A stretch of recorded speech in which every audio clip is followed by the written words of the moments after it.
Visakha steel ప్లాంట్కు liquid petroleum gas కొరత ఏర్పడింది. దీనిపై పోరాట కమిటీ నాయకులు జె. అయోధ్యరాం ఆందోళన వ్యక్తం చేశారు. అమెరికా, ఇజ్రాయెల్, ఇరాన్కు మధ్య జరుగుతున్న వారసగా విశాఖ స్టీల్ ప్లాంట్కు తగిలిందన్నారు. స్టీల్ ప్లాంట్ ఉత్పత్తి ప్రక్రియకు రోజుకు 12 టన్నుల లిక్విడ్ పెట్రోలియం గ్యాస్ అవసరమన్నారు. వారం రోజులకు సరిపడ నిల్వలు మాత్రమే ఇక్కడ ఉన్నాయని తెలిపారు. మరో 300 టన్నుల ఎల్పీజీకి డబ్బులు కట్టి నిరీక్షిస్తున్న ఐఓసీ అధికారులు ఇవ్వడానికి నిరాకరిస్తున్నారని చెప్పారు. స్టీల్ ప్లాంట్ అమోనియా ఎరువు ఆగితే రైతులు నష్టపోతారని సీఎం స్పందించి కేంద్ర పెట్రోలియం శాఖతో మాట్లాడి గ్యాస్ వచ్చేలా చేయాలని అయోధ్యరాం విజ్ఞప్తి చేశారు.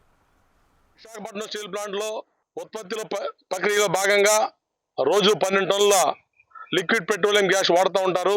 ఆ గ్యాస్ వారం రోజులు సరిపడ నిల్వలు మాత్రమే ఇక్కడ ఉన్నాయి. మరో 300 టన్నులు డబ్బులు చెల్లించి వెయిట్ చేస్తున్నా దానికి ఐఓసీ అధికారులు ఇవ్వడం నిరాకరిస్తూ ఉన్నారు.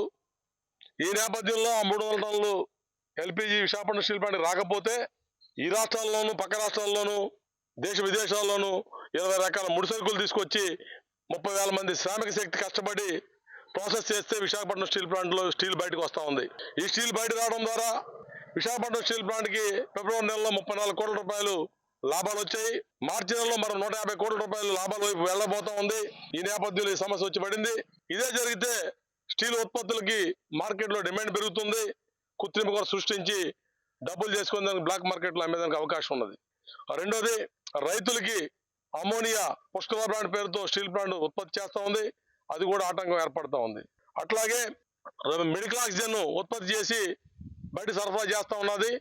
అది కూడా ఆగిపోయే ప్రమాదం ఉన్నది. అలాగే బెంజాలు, నాప్తులను అనేక బై ప్రొడక్ట్స్కి కొరత ఏర్పడుతూ ఉంది. కాబట్టి రాష్ట్ర ముఖ్యమంత్రి వర్యులు చంద్రబాబు నాయుడు గారు కలగజేసుకొని కేంద్ర పెట్రోలియం శాఖ మంత్రి మీద ఒత్తిడి తీసుకొచ్చి విశాఖపట్నం స్టీల్ ప్లాంట్కి ఆ రోజుకి 12 టన్నులు సరిపడా ఎల్పీజీని అవకాశం ఇవ్వాలని చెప్పేసి సిఐటిగా డిమాండ్ చేస్తా ఉన్నాం.